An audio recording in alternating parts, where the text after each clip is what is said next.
Hello darlings, welcome to Tea with Justine. Today I want to talk to you about something that is a little more serious, and I ask you to please take just a few minutes out of your day to watch this episode in its entirety. The message I have for you is very important and hopefully very helpful too. October is Domestic Violence Awareness Month, and it has become my life's mission to educate my peers and my community on what abuse actually looks like and how to help each other, how to help ourselves find the right resources for support. So today I'm just going to share with you some quick facts and ways to get help and resources that may be helpful to you personally or in helping a loved one or even talking to your kids. Intimate partner violence is like cancer. It does not discriminate. It doesn't care how old you are, what gender you are, where you grew up, your economic background, your social background, your race, your religion. It doesn't care. It affects all of us. In fact, in the United States, 1 in 3 women, 1 in 4 men, and 1 in 3 teens have been abused by an intimate partner. In fact, I am 1 in 3 women who has been abused by an intimate partner. That's why it's so important for me to speak up on this matter, because until I realized that abusive relationships was so foreign to me, and it wasn't until I spoke up that I suddenly had people all around me, some who I had known my whole life, some most of my life, people I grew up with, who finally opened up for the first time to anyone to say I had been through that too, or that, I grew up in an abusive household, or my parents were abusive to each other. And I realized the power of talking, how it not only helped myself, but how it can help a lot of other people.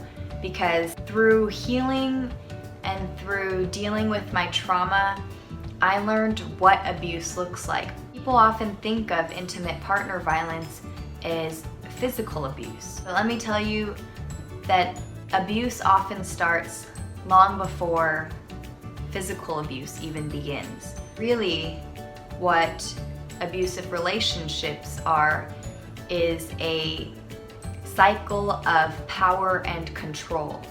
That's what abuse is. Abuse is all about power and control. So I want to run through the signs with you real quickly because some of these things may sound familiar to you, and then we'll go through some resources that can be helpful. So first of all, some of the ways in which we can tell a relationship is unhealthy and abusive is if a partner exhibits a need for dominance. Oftentimes it means treating the other person like a lesser person, not allowing the other person to make bigger decisions, and expecting the other person to be subservient. Again, it's all about power and control. Abuse can also be economic. Maybe your partner doesn't allow you to spend money freely.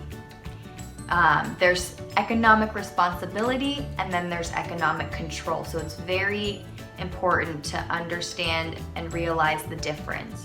It could mean not letting your partner have a credit card or spend without permission. Oftentimes an abusive partner uses intimidation, frightening their partner, destroying their partner's property, and embarrassing their partner in public. Those are all forms of intimidation. Coercion and threats can be threats to leave the partner, threats to commit suicide, threats to harm themselves. It can also be coercing a partner into doing something illegal or harmful. Emotional abuse is another sign and form of abuse and can entail playing mind games, belittlement, humiliating your partner, making someone feel guilty. Isolation. Oftentimes abusers use isolation because it makes them feel like they're in control. They'll start to isolate their partners from their friends and their family. If you find that you're feeling guilty spending time with family and friends, or it's becoming difficult, or in some cases, some partners will tag along everywhere their partner goes. And that's not okay. Another sign is making light of a situation and turning it around. That happens a lot of times. They might say, "Oh, you're just being silly.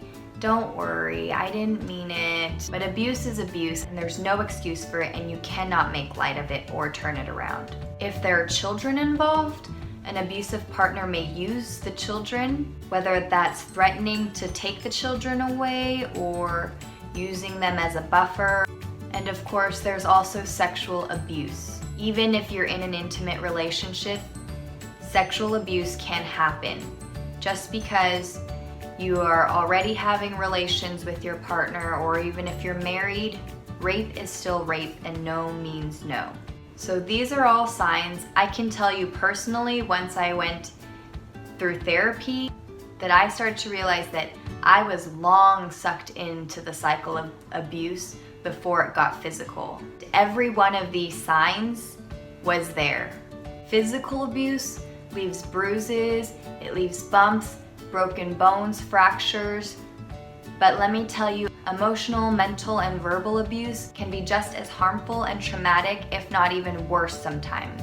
Now, there are plenty of resources that can help you. If you are in an abusive relationship or have just gotten out of one or know someone, remember that therapy is going to be one of the most important tools to get you through the trauma. Therapy changed my life, and it got me into a mentally good and healthy place very quickly, which I am so grateful for. And be mindful to find the right therapist for you, because not everyone responds the same way, and there are different kinds of therapy, as you may have seen in previous episodes, that can help with trauma.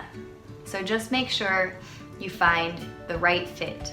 There are, of course, a number of organizations and other resources that can help you or your friends and family. There's the National Domestic Hotline, and every country has one.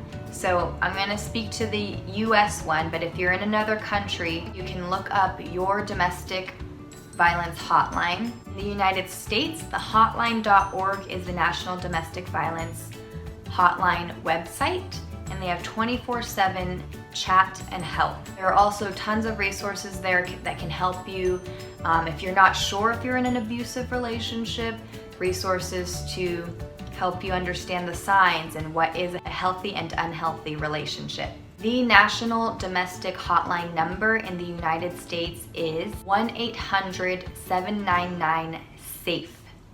That's 1-800-799-7233. Love is Respect is another organization that is a wonderful resource and has 24/7 confidential support. It provides resources for getting help as well as educational resources. Break the Cycle is another incredible resource which particularly targets teens and young adults, because unfortunately, intimate partner violence is not something we are taught in school, in sex ed. In sex ed, we learn about the diseases, how to put on a condom, but we never talk about healthy and unhealthy relationships, which I hope changes. In the meantime, Break the Cycle is a great resource to use if you're a parent, help you talk to your teens. If you're a teen, help you talk to other teens. It's all about community support and really making sure we are able to take care of our community.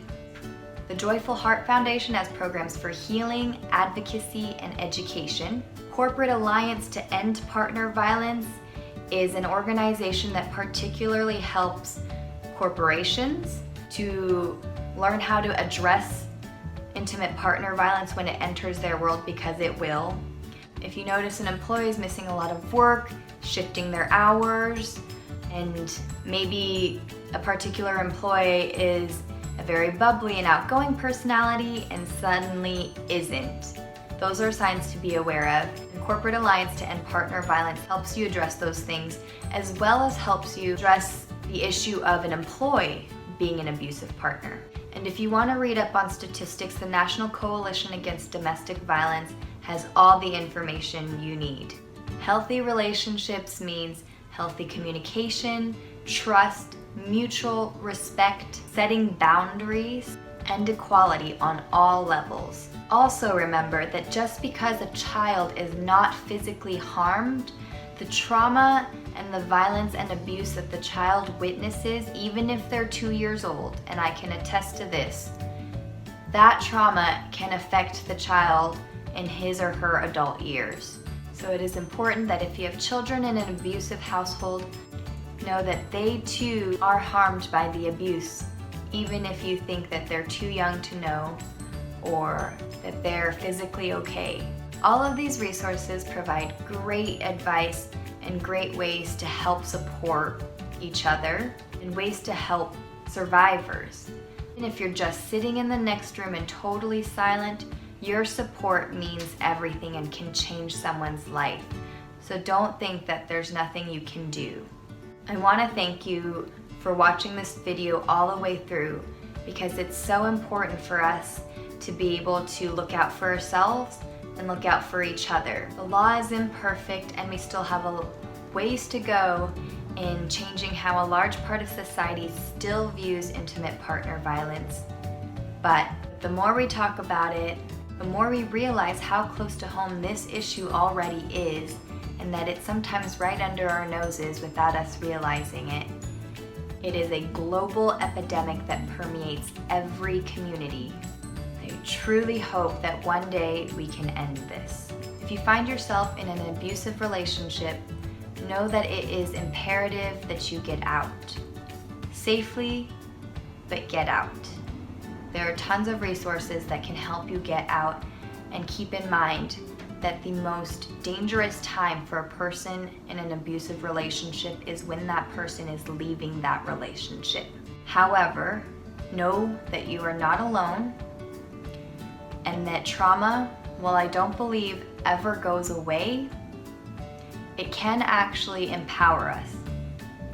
Know that you can turn one nightmare into a million dreams. I promise you that. Remember to share this video in case it might help or save someone's life. And don't forget to subscribe to our channel and follow the adventures. Be love, be brave, and be excellent to each other. Thank you all again, and I'll see you all next time. Toodles.